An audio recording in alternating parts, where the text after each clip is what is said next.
Welcome to Fantasy Football Hub. Today I'm joined by the big man Bakar for a bumper episode. This is the Game Week 3 preview. Bakar, we have so much to get through. I feel like this is when the game really starts. First of all, how was your Game Week 2? Yeah, thanks for having me, Jack. Hello and welcome to all the listeners and viewers. Game Week 2 was nice. I got 52 points, which was slightly more than what most people scored. So the return from Saliba was more than welcome right last night. And I mean, Mbumo's been the star of the season. He's sort of carried my team on his back over the first 2 weeks. So I'm very, very happy with my position so far, because I mean, it's not amazing, but it's just good to stay on par with the rest of the pack, because that's what really matters at this stage of the season. I just didn't want to be in a position where those 50-50 decisions sort of went against me early on, because if you're trailing early on, then it does have quite an impact on your decision making. That's a position I didn't want to find myself in. Yeah, very solid start. I think if I'd offered you this before preseason, you probably would have taken it. And I think that the overall, as you said, staying with the pack is pretty good going come Game Week 3. The thing is now, though, so much that we need to talk about. I feel like we have just like so many different topics that we need to get through. A lot of them are very pertinent to your team in particular. Before we get into your own personal deliberations and then wider discussions about players in general, the first thing I want to do is talk about Fantasy Football Hub's AI recommended transfers, because I think now a lot of managers, and me in particular, I know you as well, have two frees and are thinking about what to do with them. And this is where the AI transfers really come into their own and give you an idea. So before we do anything, I'm going to have a look at your recommended AI transfers, but I'm not going to tell you what they are. And then at the end of the video, we're going to see how similar your ideas are to what the AI recommends. Okay, Bakar, so here they are. Now you can't see this, but me and the viewers can. I'll tell you what, one of the transfers, I don't know if you're going to make this one. I think you could make it. There's a player in form that is telling you to sell here, which I'm not sure you do, but the player that potentially is coming in there, wow, the upside is massive. Yeah, let's see. Later down the line, let's see if you go for these moves. Guys, remember them and let's see what Bakar does. Very curious to hear about them. 2 transfers, right? It's recommending 2 transfers. And again, guys, for your teams as well, personalized to your teams, if you want these recommendations, the link to sign up to Fantasy Football Hub, it's still 50% off, is down below. Click it and get these recommendations. They'll make you think, that is for sure. Okay, mate. So first of all, here is your team for the upcoming game week. And I want to ask you personally what you are thinking, just with your team overall, how it's looking. It's looking good to me. Game week rating of 98%. But 2 free transfers and a little spoiler, you have already made one. You announced on Twitter. It might be different to what the AI is recommending, but just off the bat, I think you need to tell the viewers, what have you done? Yes, I made one transfer. My plan is to save the other transfer to give myself more flexibility going forward. I don't see any other transfer than what I've made from my team. I've sold Reece James. He's injured, so he was nearing a price top. I didn't want to hold him for a while because apparently he's out for till at least Game Week 5. There was no point keeping him, especially when he's going to drop in price. So I dropped him. I got Destiny Udogie in from Spurs, who's 4.5 million. Interesting. That's very interesting. So as you can probably expect, one of the players that the AI recommended you to transfer out was, of course, Reece James. But they said go for Colwill, not Udogie. Can you explain why you've gone for the Spurs fullback? I've gone with Udogie because I think he has more upside than Colwill. I don't really want a situation where I go for 3 Chelsea right away, because I'm not entirely sure whether I want to be locked out of 3 Chelsea in the future. I'm not sure whether Colwill is the best third option. He might be at this point in time, but later on, who knows? And the fact that Udogie has more upside. I mean, when you look at his stats so far, even in the 2 games, he's 4th for touches in the final third among defenders. Spurs are playing very, very attacking. He had a big chance against United as well, and had he taken it, I assume he would have been more popular. And the best thing is that in my opinion, he rotates very well with the rest of my defense, with most of the template defensive picks actually, and he gives me funds to invest in Trippier, let's say, if I need him by Game Week 5 as well. So overall, I think he offers lots of avenues to points, and he should represent good value, especially with the fixtures that he has coming up. Yeah, I was looking at the fixtures now. The immediate short-term fixtures look very good. You'd have him coming off your bench happily, I think, if any of your first 11 weren't playing. Okay then, let's get into it. United midfielders. I want to ask you about this. A lot of us are on the double up. What do we do there? A lot of people are saying hold, and that makes sense to me. It does. It's on paper a simple fixture at home to Nottingham Forest. However, Nottingham Forest are they're not a terrible defence. They're kind of middle of the road. And Rashford and Bruno, although their underlying numbers have been good, they've not returned. Should we not get rid of them? I'm going to give them another week. Personally, I'm very comfortable with them in my team. I liked what I saw from Bruno, even in the previous game. He missed chances, that's fine, but at least he's getting chances. He's creating big chances. I've been seeing that for a while now, that he's getting unlucky, but it is generally the case. And when you're up against a Forest side who have improved this season, but again, over a larger sample size, they conceded the highest number of away goals last season. So I would rather go with the larger sample size. And I assume that United will bounce back. And I want to own Bruno and Rashford for this game because their underlying data has been all right. Rashford had 2 big chances against Spurs. Bruno had 3 big chance involvements. And even when you look at non-pen XGI, Bruno has been first in the first 2 weeks, yet he's not returned even a single time, which is incredible. So I'm more than happy to hold him and give him at least one fixture. And then I'll reassess my plans going forward. Yeah, it's one of those. I've got Bruno's stats up on screen. Expected points 10, actual points 4. When do we say it's not bad luck anymore? You're just not very good at heading, for example. Even this, he could easily have had that penalty. I think it potentially could have been a penalty, the handball.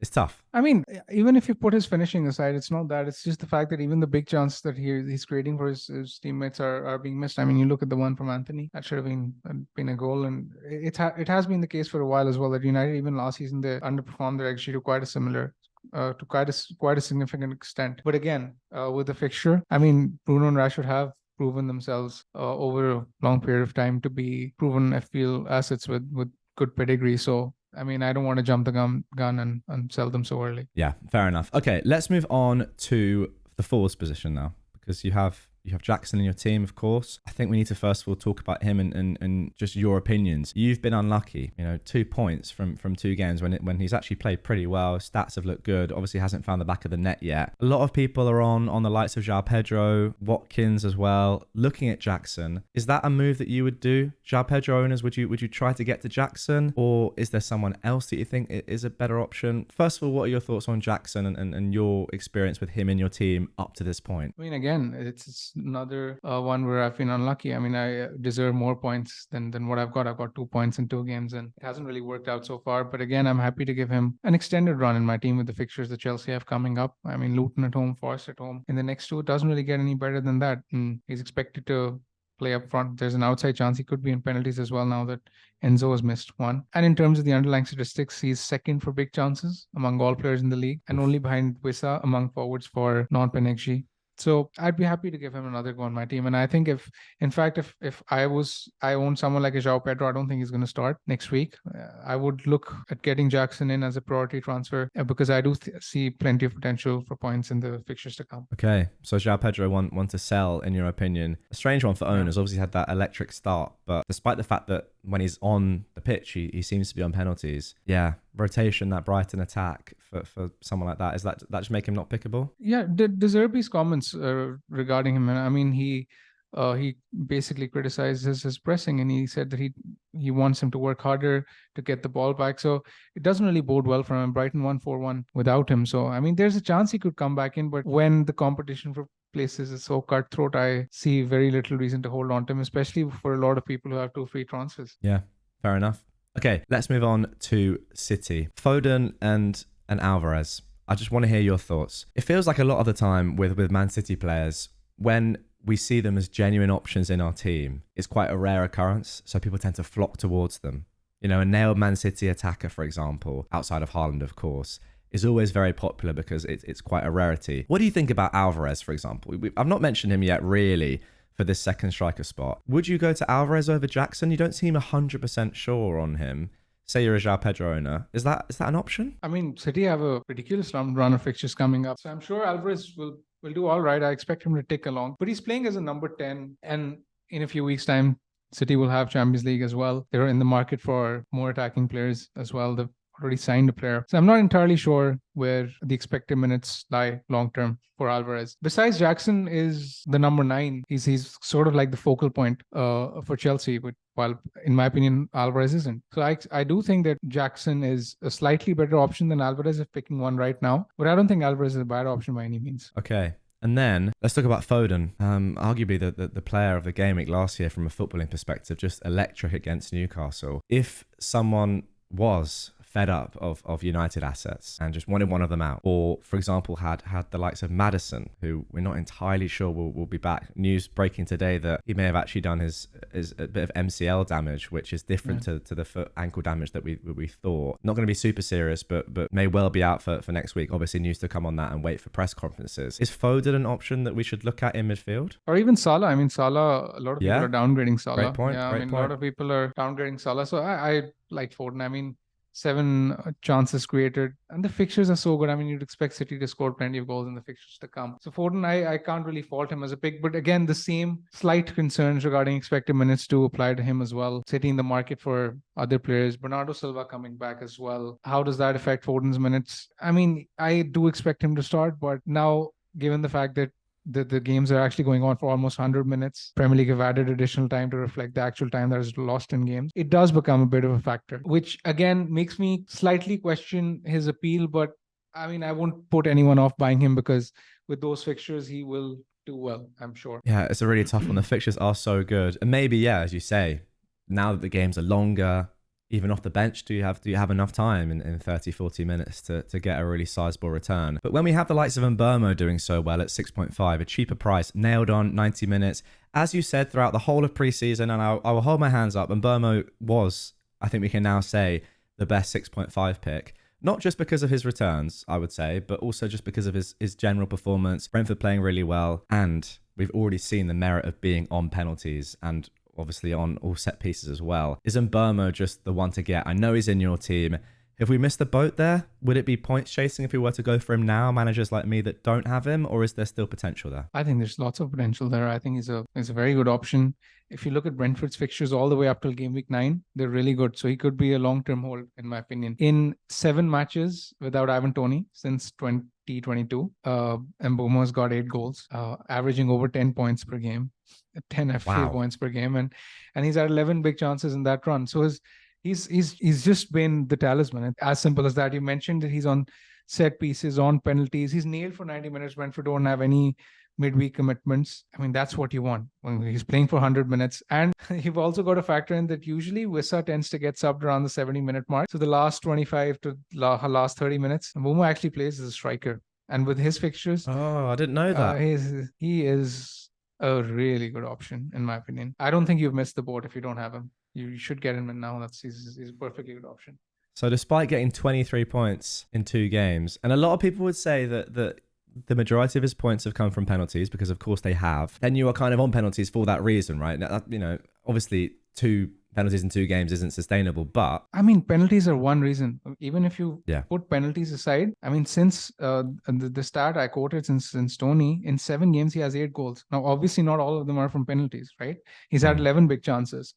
That's a lot, especially for someone who's 6.5 million. That is ridiculously good value. Yeah, it's really, really strong. And I think also just watching the highlights of both games, that there was a chance that, his expected assist numbers, for example, a chance that he puts into the box for Wissa, who just kind of gets it all wrong, hits his heel. Yeah.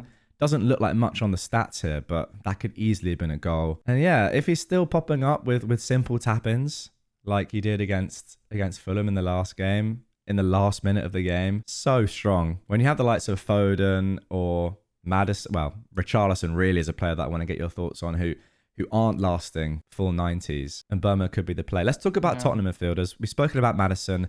Richarlison owners, do you stick with him? I think this is a very difficult question because those FPL managers who went Richarlison over Mbeumo have basically been 18 points behind the curve in 2 weeks, which is significant. That's a lot. So it's tough to justify holding on to him, especially without Maddison. If Maddison is out for a while, and obviously that attack isn't as good as it looks. And the thing is that he hasn't really looked as threatening as well. I mean, I don't think he's a pressing transfer out. In my opinion, let's say if I had him in my team, if I had one free transfer, I won't sell him, because I still think there's potential. Spurs are looking really good going forward. And if you're playing as a number 9 in an attack under a manager who's insanely attacking minded, with a great run of fixtures to come and the outside chance of penalties, I still think he's worth clinging on to because there's still potential that I see. How long do you keep hold of him though? Bournemouth away is a pretty good fixture on paper. Then Burnley away, a very good fixture on paper. Then Sheffield United at home. If the points don't come in, is one of those where it's so hard to sell given the fixtures, but then he could be great because of the fixtures. What do you do in that spot? I'd give him the Bournemouth fixture personally. Okay. I think there's a lot of potential there. Spurs will score goals. I mean, they are creating plenty of chances under Postecoglou, and he seems hell bent on attacking. So I don't mind keeping Richarlison if I had him. I know the output doesn't suggest that to be the case, but I expect things to fall his way in the weeks to come. Yeah, it's just a tough one. Like just watching him and then looking at the stats here, doesn't look great for returns, but those fixtures are really juicy. So yeah, who knows? It could all change.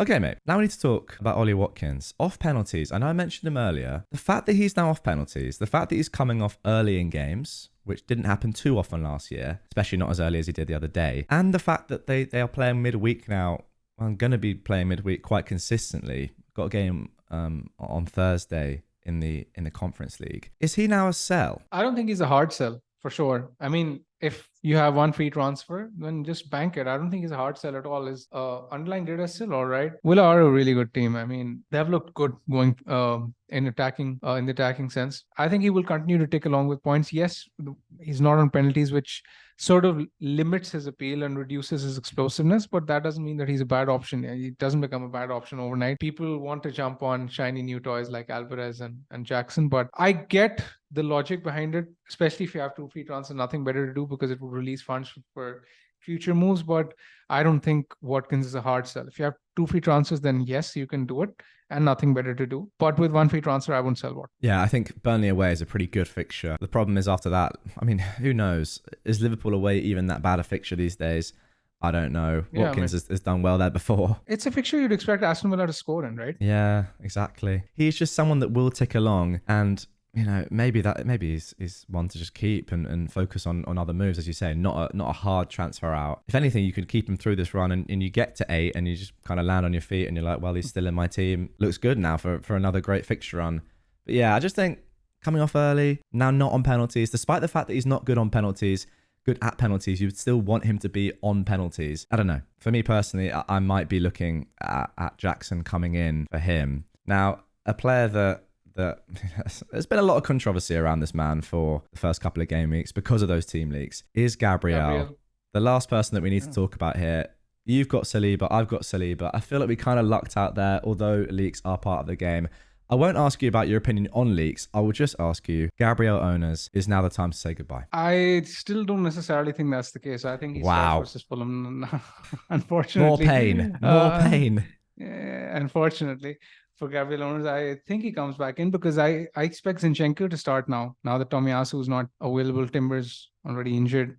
So if Zinchenko is playing as the inverted role, then Gabriel could play as the left-sided centre-back, and that's what I feel. So even though he's nearing a price drop, I think he's worth keeping, especially if you have other pressing issues in your team or if you just have one free transfer, so you can bank it, because the fixture this week is really, really good. I mean, Fulham look absolutely toothless in attack. I mean, I saw the game against Brentford. They didn't really create much. Even in the first game against Everton, I thought they were very lucky to win because Everton were all over them for 70 minutes. So this is a fixture where I would expect an Arsenal clean sheet. And if I expect Gabriel to start, then why would I advise people to sell him? Yeah. It's just, I think for me, it's whether you think Zinchenko will come straight back into the team, having not played for a while, and he only came on in the 89th minute. Now, maybe that was down to the red card, and Arteta ideally would have brought him on earlier for a bit more of a run out. But do you really think that Zinchenko is going to immediately start in that left back role, which will, see him coming inside and Gabriel playing on the left? Then you have to ask yourself as well, if it's not Zinchenko on the left, with Tomiyasu now suspended, as you said, I'm not sure who else could play there. So maybe Zinchenko will have to come in. I don't know. Yeah, and the fact that he has another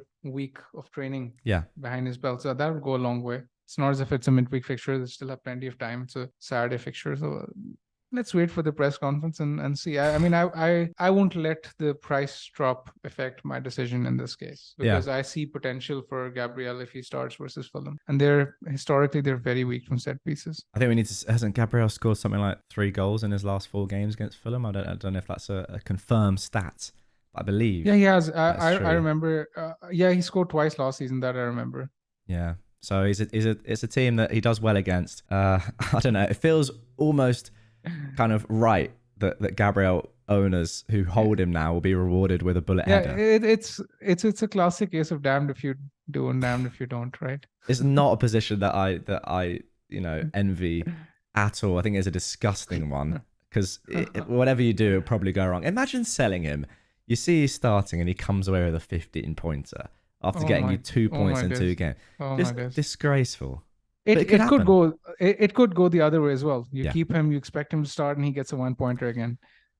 And you'd be kicking yourself. Okay, Bakar, let's round this video off looking back now at your AI recommended transfers. So I've already inputted the transfer that you made already, which was James out for Udogie. And that's actually changed the second transfer. Now we're looking at Martinelli out for Foden. That is the recommendation. What do you think there? Martinelli has, he's got a return, but it's 8 points from 2 games. Nothing special with really good fixtures. His fixtures stay okay, but Foden is the one now where his fixtures turn incredible after next game week, including next game week of course, but after that in comparison to Arsenal's fixtures. Anything there? Foden looks to be in great form, Martinelli less so. Would you be tempted by this move? I'd be tempted, yes, but I don't think I'd do it this week because Fulham are atrocious. I've already spoken about them. They're conceding lots of XG. In fact, they're in the bottom 3 teams for XG conceded so far. I know City play Fulham as well in Game Week 4, but this is a move that I might make in Game Week 4 if Martinelli, let's say, does not play as well or get me enough returns. Then this is a move I'd look to make in Game Week 4, but I think this is a week where Martinelli could even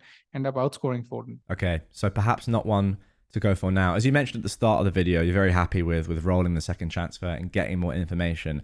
Yep. But come next week, that move, if Martinelli doesn't do anything against Fulham and Foden continues to look really good, that is going to be possibly the template move. It's going to look like a super solid option. There we go. So probably not going to listen to the AI this week, but food for thought nonetheless. Okay, Bakar, that is going to do it for this one. Thank you very much for your tips and advice as always. I feel like there was just so many deliberations to get through there. You've already, of course, made one of your transfers, thinking about rolling, but we've still got to wait for news and press conferences that may well end up impacting your transfer plans. Guys, if you would like to see Bakar's final team reveal, where who knows, another transfer could happen, talk about captaincy and all that stuff as well, then the link is down below, the link to Fantasy Football Hub. To see that come deadline. Bakar, do you think you're going to get a green arrow this week? Back-to-back greens. I don't want to jinx it. Fair enough. Well, that's going to do it. Hopefully. Fair play. Well, guys, that is going to do it for this one. If you want to get your own AI recommended transfers, please do go ahead and click the link in the description. Sign up. Still 50% off. Go ahead. Get some recommendations. I will see you guys all on the next one. Take care and have a good game week.